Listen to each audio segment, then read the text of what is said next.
Okay. Maintaining or even achieving a healthy, glowy complexion seems to be a never-ending mission.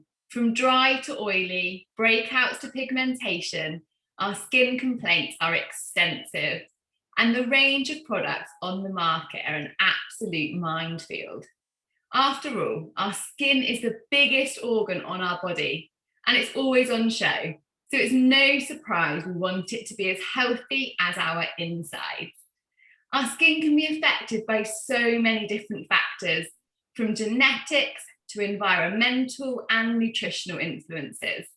And like many women out there, I'm always on the search for the best way to hide my sleep deprivation sins and reduce the signs of aging. So I'm very excited to be joined on this week's episode by registered nutritionist and skin health expert, Erica Rodriguez, to debunk some of the common skin myths and to help us boost our skin health. Erica is a London-based registered nutritionist specializing in skin health and creates highly personalized nutrition and lifestyle plans for her clients, addressing their skin concerns through an integrative, holistic approach. Having spent 16 years working in the fashion and beauty industry and experiencing her own struggles with acne, with an ever-growing passion for science and wellness, Erica has found her calling and studied biomedicine and nutritional therapy for 3 years. She later founded Naturally Nourished and created an online wellness platform where she shares her evidence-based health and beauty articles and her delicious, wholesome recipes, many of which aim to promote healthy and youthful skin. You can check these out on Erica's Instagram page at Naturally Nourished London. Over the years, Erica has gained extensive knowledge around the intricate relationship between nutrition and skin health, and how we can make significant improvements to our skin by working from the inside out. Gut health and a balanced microbiome play a central role in maintaining healthy skin, and the skin-gut connection is an area of particular interest to Erica. Erica's also a regular contributor to online health and beauty publications. So with all of that going on, Erica, thank you so much for taking the time to join us on the podcast today and share your expertise with us all. Oh, thank you for having me on. No, I'm so excited to pick your brains, Erica, I can't tell you. Go for it. So what led you, Erica, to specialising in skin health? Because as a registered nutritionist, I guess there's a whole heap of kind of specialist areas you could have gone into, but what attracted you to skin? Well, in my early 20s, I developed acne. And at the time, there didn't seem to be that much information on holistic ways of addressing it. So my first port of call was to go and see my GP. And then, of course, I was put on various rounds of medications. So, you know, contraceptive pill, anti-androgens, lots of antibiotics. And even though the medication was very effective in clearing up the acne, I just realized, am I going to be taking this medication for the rest of my life? You know, I almost had to go cold turkey and come off it and find a more holistic and sustainable way of, you know, getting rid of the acne. So, and something that was more conducive to a healthier lifestyle as well. So I decided to go and see a nutritionist myself, and we did some diagnostic testing, and we discovered that I had a major imbalance of microflora, which is also known as dysbiosis. So I had some gut issues and also some hormonal imbalances. So just spent a lot of time tweaking my diet and paying particular attention to my gut health, you know, getting lots of good probiotics in, and eventually sort of balancing out my hormones through diet and herbs as well. And yeah, and that's where my passion grew, I guess, just from my own personal experiences. And it continues to grow. Always learning something new for my clients.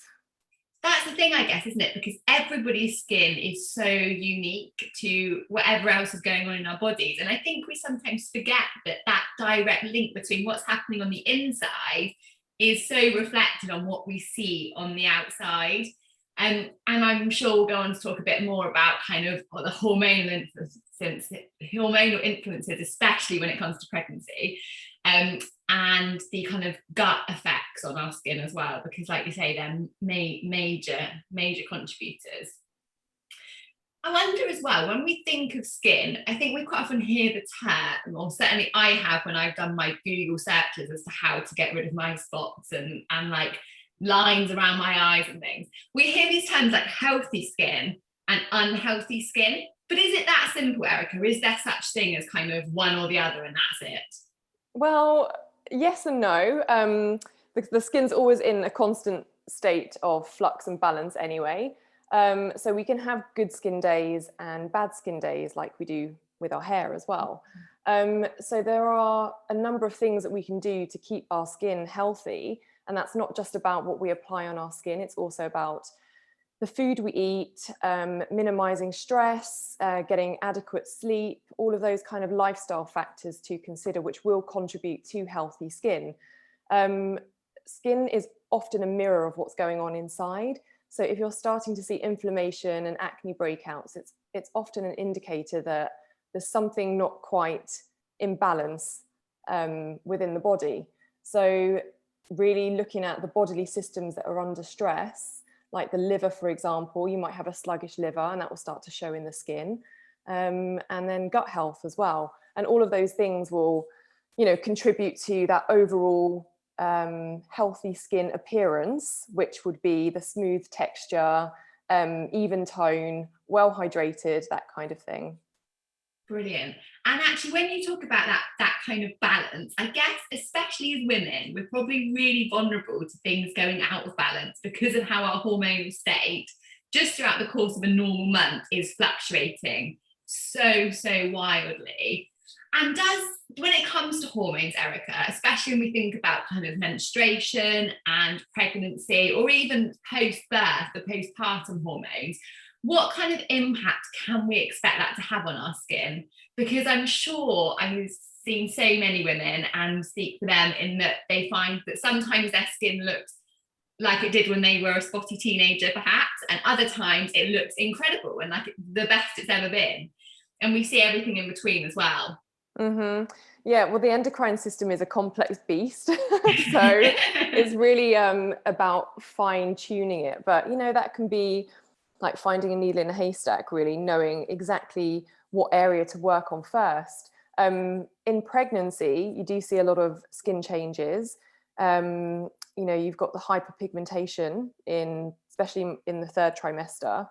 And this is due to the melanocyte stimulating hormone, which will stimulate the melanocytes to make more melanin, which is the pigment that's responsible for skin color. So the estrogen is doing this effectively, and it's just kind of ramping up that production of melanin. And that's when you start to see that pregnancy mask that a lot of people report, right?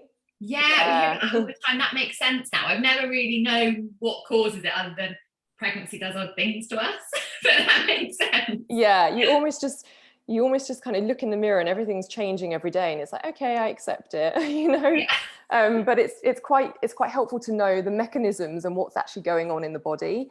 And there are ways that you can kind of reduce the pigmentation. Obviously, SPF for sure. If you're pregnant during the summer months, then I would avoid staying out of the sun if you're experiencing this pigmentation. And then you get that line, don't you, from your pubic bone to your belly button, and that's the same thing. That's the hyperpigmented patch. So, and that will often fade after pregnancy anyway. And then what other things happen to your skin during pregnancy? Well, then you get stretch marks as well.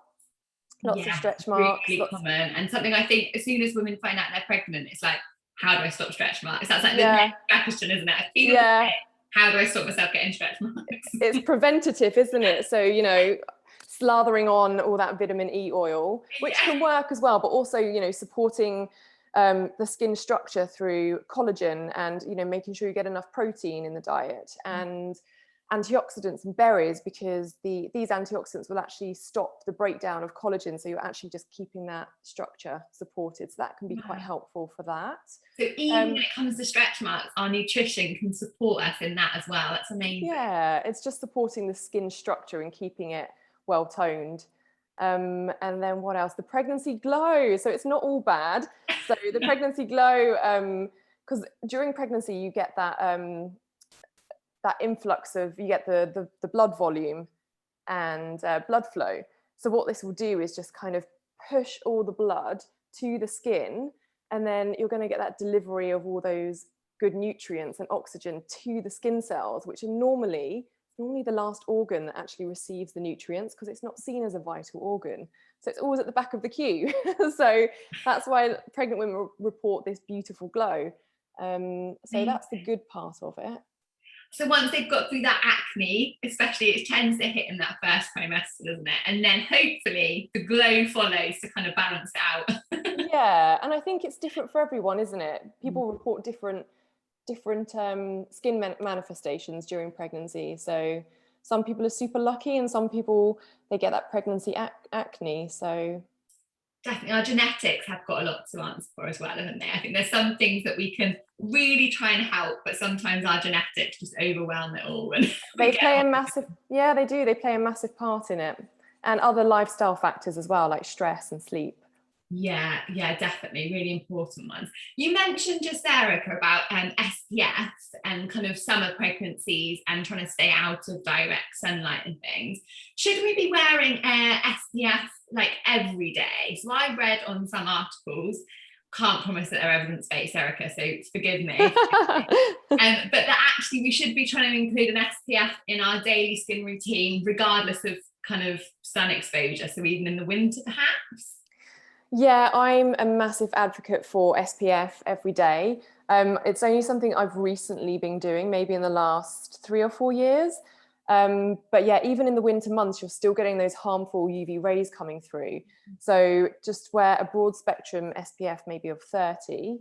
And it's preventative measures as well. So, and then also it's never too late. So, you know, you can start whenever. It's really kind of underscores many treatment modalities for things like hyperpigmentation. So I think if we can prevent that damage alongside, you know, minimizing it and actually reducing it, then it's just a double whammy. So definitely, yeah. It's easy. Preventation's always better, isn't it? If we can get this kind of a step ahead of the game, I suppose. Absolutely, and it's something that you can easily work into your skincare routine. So you could buy an SPF tinted moisturizer, for example. So it works as you know, you've got that base like a foundation. My favorite is one by Madara. Okay. Yeah, it's fantastic. It's like a BB cream. It's really dewy and lovely. SPF oh, nice. I'll you have to send me the link to that one, Erica. I've been using one by Origins. Oh yes, it's got like a gingery extract, and I just love the smell of it more than anything. If I'm honest, it's the smell that sold it to me. Origins do smell good, yeah. They do smell really good. So I've been wearing that one probably for about a year now, and again, it's got that SPF in. It gives you, I'm not a big makeup wearer anyway, so it just gives you that little bit of covering without kind of feeling like you're wearing a face of makeup. But I agree, it's such an easy way of getting it in, because if it was an extra product, I think I'd probably not worry. But when it's something that's already in it, it just makes it so much easier. Exactly. And, you know, the UV rays, they are definitely what's causing premature aging mostly, but we're almost unaware of it in the winter months. You're not thinking that it's going to be causing damage, but it is, even sitting at the window and having the sunlight coming through. So that's something to... Wow. That's really good to know, because actually we want to be getting ourselves in the outdoors and in the sunlight, but like you say, we don't want those harmful rays. So that's a great way of getting that good balance, getting the fresh air on our skin but not damaging it, protecting the skin. Yeah, definitely. Erica, tell me, why do some of us suffer with like dry skin or like eczema prone skin, and then others of us have this kind of oily skin, or And something in between. I hear about combination skin types. Now I've no idea what that means. It's just on any makeup product that you buy, it's like for oily skin, dry skin, or combination skin. What do they mean? Okay, so well, first of all, combination skin is, simply put, it's just a combined skin type. So you might have an oily T-zone and then drier patches or just drier skin on the cheeks. So you just treat it as two skin types, essentially. So you might use products that are specifically for combination skin, or you could put sort of a more hydrating, nourishing cream on the areas that are a bit drier. But this can change as well. You're not necessarily always going to have combination skin. Genetics play a huge role in, you know, if your skin's dry or oily. So, for example, if your mum and dad had oily skin, then you might have inherited that gene, and that would actually mean that you have larger sebaceous glands. So they're going to be producing more oil naturally. And then with dry skin, there's often a genetic mutation on a gene for filaggrin, which is a protein, and it protects the skin barrier. So if there's a deficiency or an absence of this protein, then the skin barrier will start to break down. So in more cases than not, with eczema, the filaggrin gene mutation is quite present. And that is one of the underlying causes of eczema. So, oh, that's fascinating. Yeah. So there really is so much science behind our types of skin, isn't it? Absolutely. You need to dig deep sometimes and get that blueprint to see what's going on. Yeah, and I guess it's probably easy for us to judge ourselves as having one type or the other. And actually, we could quite easily get that wrong, I suppose, and treat ourselves with the wrong type of product. So I guess that's where seeking help from someone like yourself who knows what they're looking at is quite handy. Absolutely. And also it changes, doesn't it? It changes. So you might be experiencing dry skin in the winter months and then oily skin if you're stressed. When you're stressed, you release cortisol, and that will produce more sebum production. So all of these things to consider. And I guess pregnancy is a whole other curveball, because we might have had one type of skin pre-pregnancy, and then in pregnancy it could change. And I guess even change week by week as your hormones. Oh, yeah. Oh, it can completely change your skin. When I had acne, my mum always said to me, "You need to get pregnant. That will sort it out." I love it. I know. I was like, that's not quite the route I was going down, but at the time, not very sustainable either, you know. I know, just for good skin, you know. I love it. And how disappointing if you didn't get the glow. I know. Great advice, mother. I love that. Brilliant. So we've talked a little bit about wearing SPF and kind of sun damage potentially. What other kind of environmental factors can have an impact on our skin? I know personally, Erica, when I do night shifts, I'm a little bit more dehydrated. I'm very, very sleep deprived, and my skin looks just dull and kind of pale and a bit older. And I'm guessing they're probably some of the common environmental factors. Are there any others that you see quite commonly? Well, yeah, I mean, our skin really does take a bit of a beating from environmental toxins and all the pollution and UV radiation. And then this will accelerate premature aging.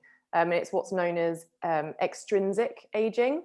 So it's just those, it's environmentally influenced. So something to be mindful of here is getting antioxidant rich foods in your diet, because these pollutants will cause free radical damage, and that will damage our tissues and our cells. So the more antioxidants we get, we have that reserve to start fighting these free radicals. So that's something to bear in mind. And I always say, eat the rainbow and make sure you're getting all different colored fruit and vegetables, because you know you're getting a wide variety of different phytonutrients. So that's a really simple thing, a simple takeaway. Just get as many colors in, and don't count calories, count colors. Yeah, I That's love what I that. always say. And the rainbow's a really great family-friendly one as well. I know I've heard of some of my parent friends recently having like rainbow magnets on their fridge, and their children get points for how many colours of the rainbow they get in a day. So you can really make it quite fun as well. And I love that idea. Brilliant. That's Yeah. really exciting, isn't it? Very kid friendly, that one. Yeah, I love it. It's brilliant. So these antioxidant rich foods, are these predominantly those rainbow coloured foods? So we're thinking about kind of mainly fruits and vegetables.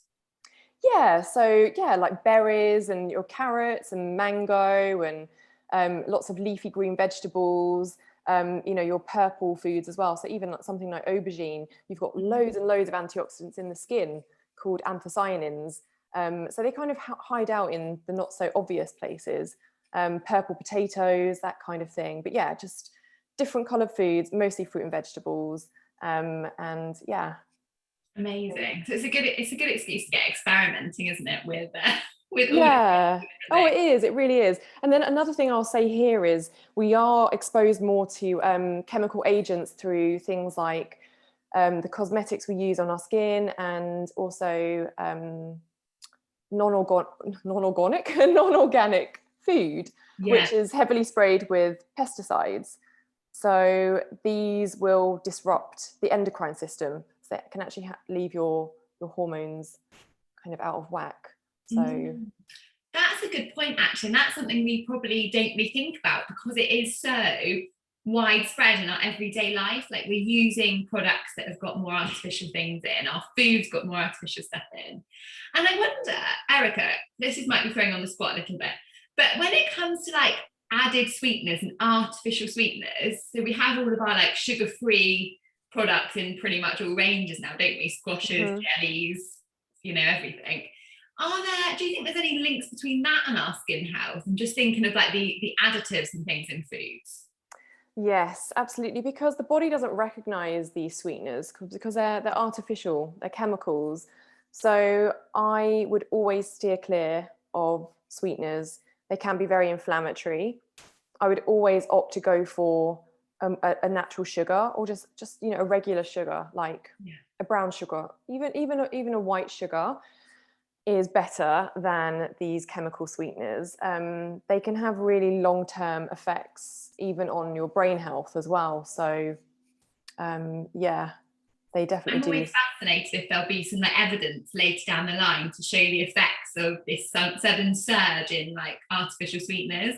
Yeah, I mean, there already is lots and lots of evidence on aspartame, which is a sweetener that's kind of hidden in lots and lots of different foods, and the link between that and cognitive decline, something like Alzheimer's. So it's quite scary. There's a lot of literature out there already on that. So wow, I'll have to look into that. So the kind of message is have the natural sugar, but obviously just watch the amount you're having.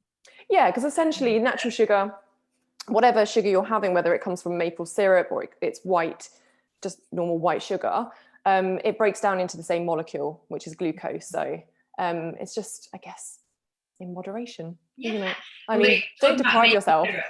Sorry. I was like, talking about maple syrup definitely takes me back to pancake day, and there wasn't much moderation, if I'm being honest. That's okay. It's pancake day. That moderation goes out the window. Yeah. So true. So true. And how about things like stress and sleep on our skin? What impact can that have? I know there's probably lots of sleep deprived parents or pregnancy insomnia mums listening that are thinking that's them. Yes, it has a massive impact, actually. I think we underestimate the importance of sleep in the context of skin health. When we are sleeping, so our skin is actually governed, the attributes of our skin is actually governed by the circadian rhythm, which is the sleep-wake cycle. So it's governed by this internal master body clock, and our skin is in communication with this clock. So while we're sleeping, we're repairing the skin cells, and we're releasing melatonin, which is a very, very potent antioxidant, which is going to be wonderful for skin health. It's more potent than vitamin C and vitamin E. And so, yeah, I mean, while we're sleeping, it's doing all the work. So if we can get into bed before 10 o'clock, ideally, and get your sort of 7 or 8 hours sleep, I know sometimes that's not possible, it really does have an impact on the skin, because it will, when you, at nighttime, the skin is more permeable as well. So you're allowing any topical products you put onto your skin, say a good night cream, to penetrate into the deeper layers. So your skin will change throughout the day and night. So it That's yeah. amazing. I've never thought that it would change that much just day to day. I kind of get like month to month with cycles and things, but that's incredible that literally, and I guess that's why perhaps the importance of having a skincare routine that mirrors daytime and nighttime to meet those needs, is that quite important? Absolutely, absolutely. That's why, you know, your night creams have those active ingredients that are going to get into the deeper layers. So, you know, your things like retinol, vitamin C, because the skin will become more permeable. So the barrier allows those ingredients to penetrate into the deeper layers. And then they'll really start to sort of work their magic.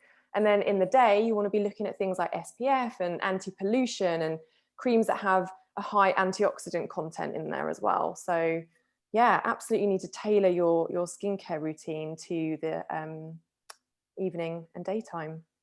That's really helpful, Erica. Thank you. And when it comes to pollutants, I've got another question. I did warn you I was going to have lots of questions when we started this chat. Incoming. When it comes to, I'm thinking particularly of mums that maybe commute into cities or spend time on the tubes or stuck in traffic.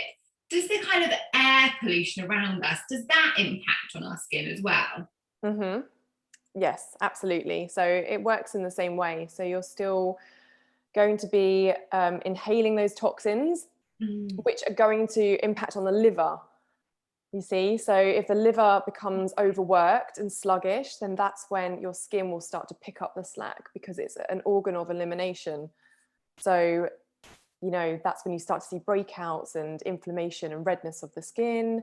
So yeah, we're constantly surrounded by toxins, especially living in central London. I mean, it's unavoidable, but we can do things to prevent it and protect and look after our liver as well. I think that's key here, really, just to make sure it clears out those toxins efficiently. Definitely. And that, again, it takes it back to that kind of working from the inside out, isn't it? What's going on inside is going to have that direct impact on what we see on our skin. Absolutely. Mm-hmm. So Erica, talk to us about nutrition and our skin. We spoke about kind of antioxidants, and that we all need to eat the rainbow if we want beautiful glowing skin. But what other things can we do? How does it have an impact on our skin health? Oh, where do I start with this one? whole like session itself, isn't it? Let's summarize. Okay, all right. So if we break down the word nutrition, you've got your macronutrients, so your carbs, your protein, your fats, and then you've got micronutrients, which are your vitamins and minerals, and your phytonutrients that I mentioned earlier. And these are all carrying out different functions within the body. So you break it down into these little individual nutrients, and they work in many, many ways. So for example, you know, they work to balance hormones, they help to detoxify the liver, they are cofactors and building blocks for the synthesis of new collagen. So vitamin C is very important in that case. They can improve circulation, so then they're allowing that fast delivery of the nutrients through the bloodstream straight to the skin cells. They can keep the skin barrier intact and healthy. So your fatty acids really work for this. So omega-3 and all your nuts and seeds. Amino acids, building blocks of protein, help to support the skin structure.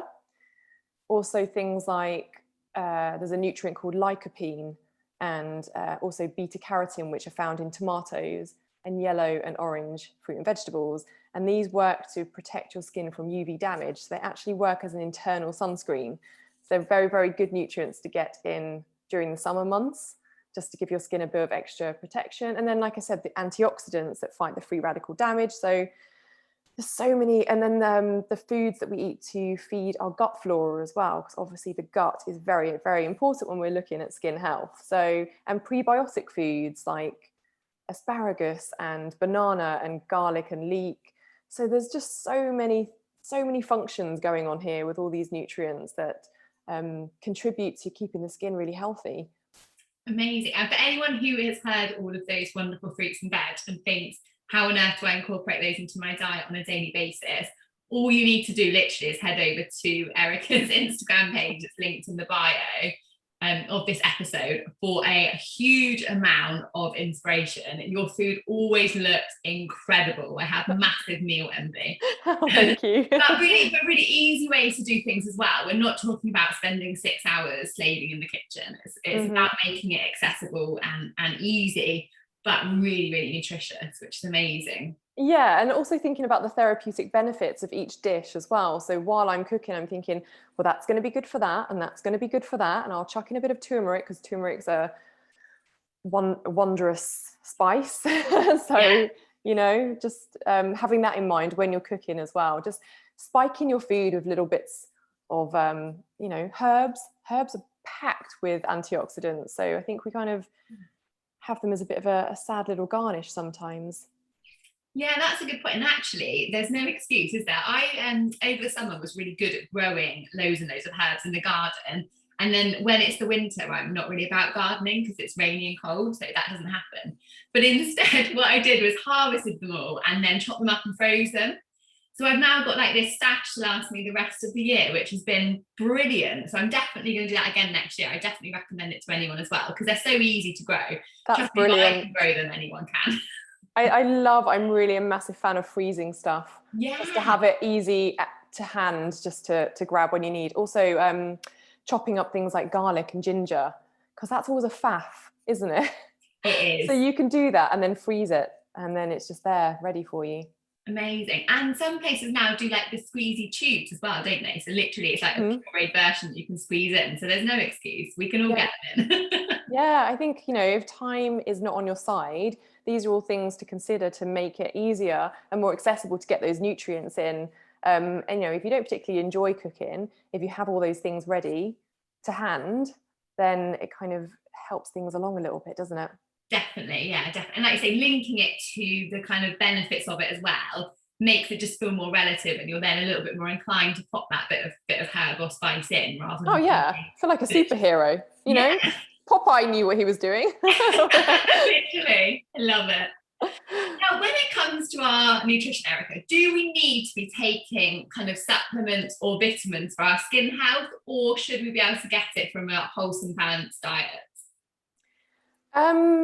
It depends very much on the individual and their specific needs. So, for example, when I'm creating a protocol, I will look at their diet, at the client's diet, and I will do a full case history, and I will see and establish where they need some extra support through supplementation. Most of the vitamins and minerals we can get through the food, and I would always promote that first and foremost. But if there are sort of specific vitamins, minerals, and even herbs that you might need in higher concentrations for, you know, a certain condition that you have, then I would promote that. But I would always go for very good quality supplements. You know, we can, it's very overwhelming as well. You know, we can be taking all of these supplements, and sometimes we don't need to. It's better really to, if you can, get tested to see if you have any insufficiency or deficiency in anything, and then you know where you're at. So, you know, you can get some of these tests done through your GP, and, you know, obviously through nutritional therapists as well. You can do some testing, find out where you might need these supplements, and then you can focus on those ones. Otherwise it gets a bit costly as well. Yeah, you're so right. There's a supplement for absolutely everything, isn't there? So you could literally end up taking a pill for everything, but essentially you might just wee out in your urine. Yes. And you literally just like flushed money down the toilet, essentially. Yeah. Well, you didn't need it, it's not going to absorb it. Yeah. And it can be really overwhelming. And like you say, really expensive. And it's important that you get a good quality supplement if there is a supplement that you are choosing to take, because there's such a wide range of qualities on the market, isn't there? Yeah. Ideally, you're looking for supplements that don't contain fillers and binders. They're sort of a more purer version. And yeah, And, obviously my go-to supplements would be a probiotic for everyone. You can't go wrong with a good probiotic. And if you're not getting probiotic rich foods in your diet, then this is something that you can take. And also a very good quality omega-3 is another go-to. Yeah, omega-3 is always fascinating, Erica, because that's something where there has been loads and loads of research come out, hasn't there, recently, and over the last sort of few, up to sort of probably about 10 years. And actually, it kind of suggests that probably none of us are really getting enough. Yes. So actually that might be an area that people that do have kind of a proper consultation with someone like yourself and identify they're probably not getting enough, that's probably a common go-to supplement, I can imagine. Yeah, not only are we not getting enough, we're consuming more omega-6, which isn't bad. It's also very much needed by the body, but when the ratio of omega-6 to 3 is off, it can be quite inflammatory and you have systemic inflammation in the body. So that's why we really need to up our intake of omega-3. But it's if you're not a massive oily fish fan, then it's harder to get the EPA and the DHA. Obviously, you can get it through plant-based food as well, like hemp and chia and walnuts. But yeah, it's a tricky one to get in. So if you can get a good quality omega-3 supplement, I would definitely recommend that. Definitely. And in pregnancy, then you're recommended to only have 2 portions of oily fish a week. So already from a person who was probably not quite getting enough, you've then reduced your opportunity to get enough. So again, that's where that supplementation might be quite helpful. So it's something to think about for sure. Yeah, it's definitely important in pregnancy for the developing fetus. Yeah. Yeah, it's got all like their brain health and everything, isn't it? It's really, really important. Yeah, well, it establishes how smart they're going to be when they're older. And we all want clever kids. Yeah, exactly. So yeah. That's brilliant. Now, I think probably a burning question on everyone's tongues, and if not, it's definitely on mine, is what should a skincare routine typically look like, Erica? Tell us your wisdom. What should we be doing? Okay. So again, very much depends on the individual and their different needs. But I would say keep it relatively simple. So that. You said that. Yeah, because again, it's like supplements, it's overwhelming.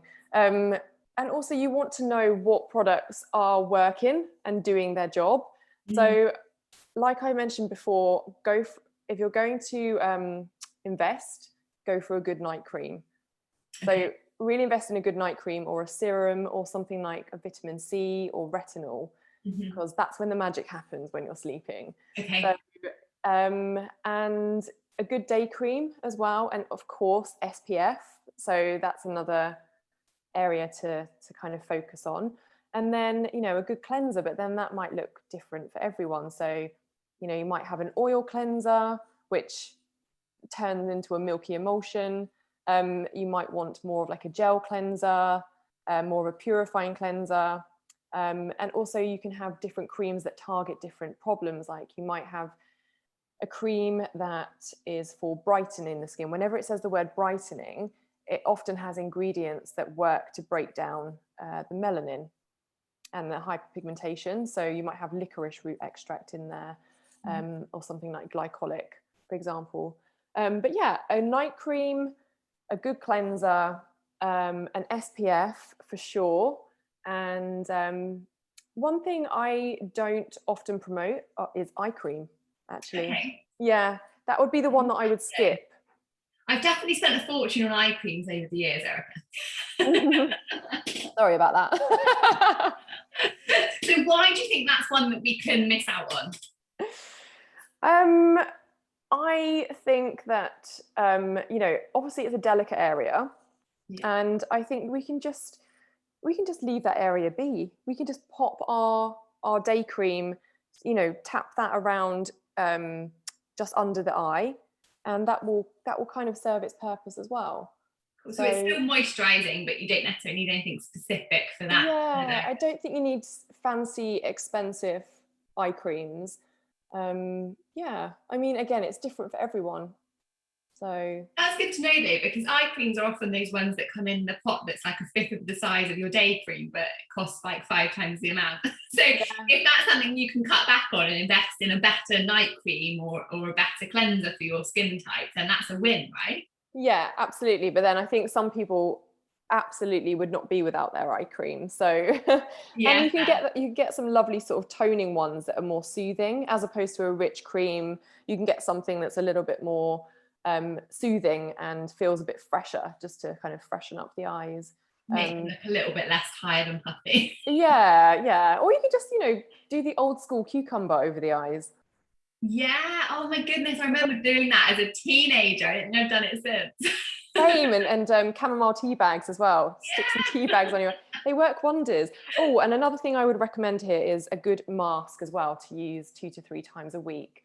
Okay, brilliant. And there is one that I absolutely love by a brand called Wamisa, and they use Okay. lots of fermented ingredients in their product. So it's a sheet mask, and it's just a sheet of pure sea kelp with all of these ingredients that have been Wow.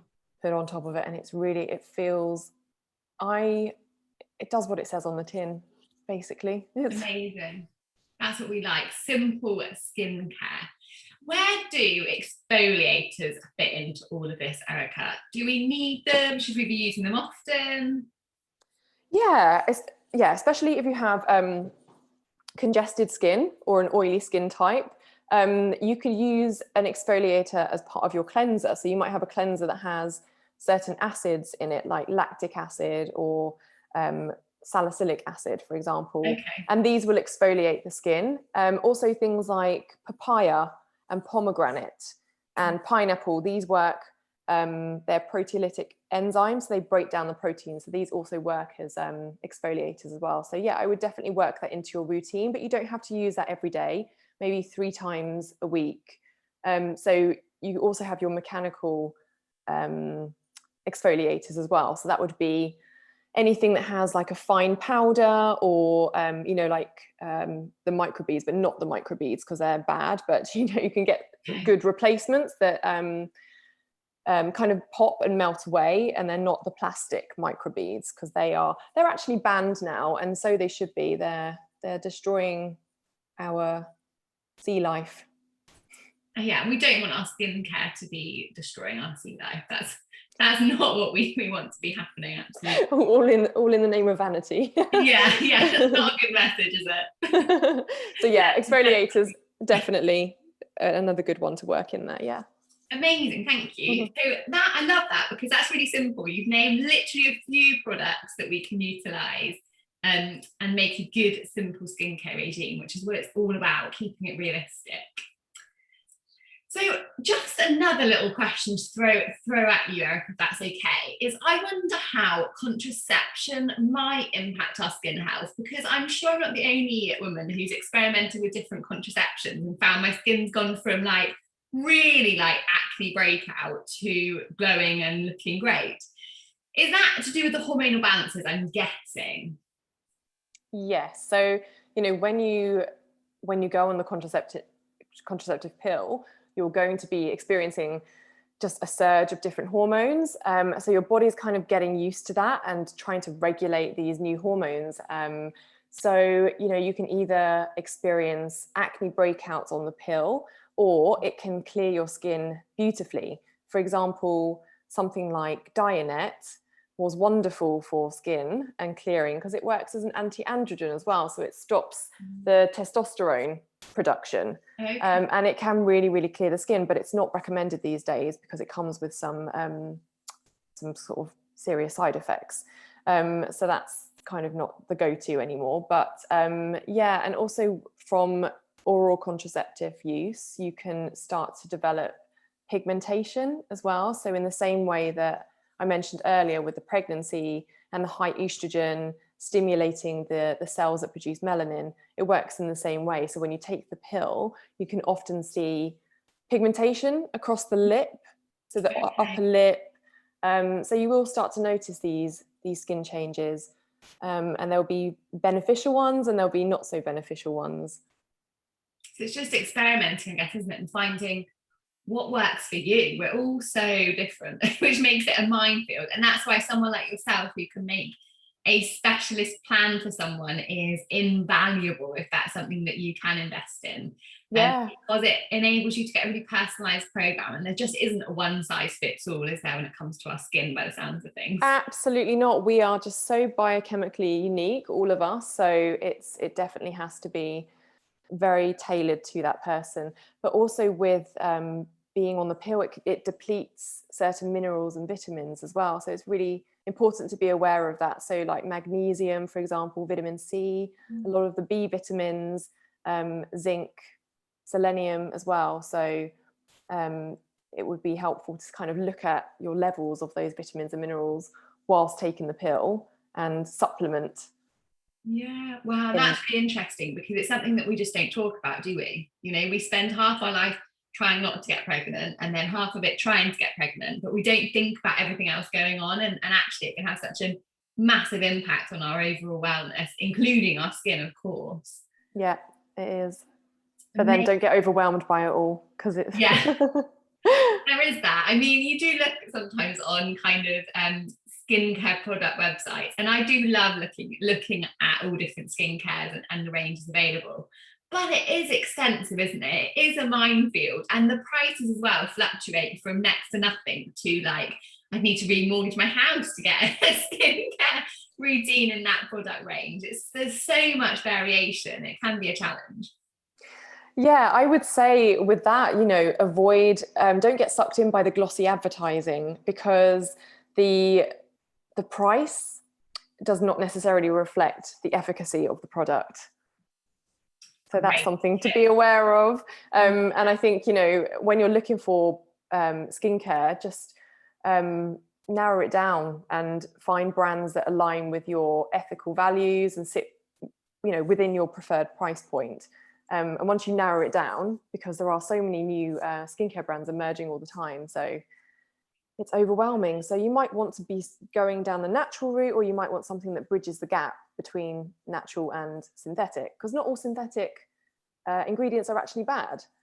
So that's a good point. And actually, it's really hard in the current COVID world, but certainly pre-COVID, it can be really nice to actually go and speak to someone and get some advice. And I've always found that people are really helpful in that they'll give you like little tester pots of different things to try out. So before you commit to buying the whole product, you can just try it for a couple of days and see how your skin responds. I've always found that really helpful. Absolutely. I think everyone needs to do that, because you can waste so much money on products, especially if you're ordering online. It'd be really helpful to just be able to buy a little sachet sample, and then if you like it, rather than, a lot of money gets wasted, I think. Definitely. It's like we're moving house, so it's all about paint samples at the minute. It's kind of the same thing, isn't it? You wouldn't buy a pot of paint without testing the colour. But yeah, we do that with our like foundations and everything all the time. Yeah, because you used to be able to go into a shop and actually try it, but now it's a little bit more restricted and limited. So yeah. Definitely. Oh, Erica, it's been so helpful picking your brains. And I'm hoping that if we take away anything from this, we're all going to wear SPF, at least today, if not this month.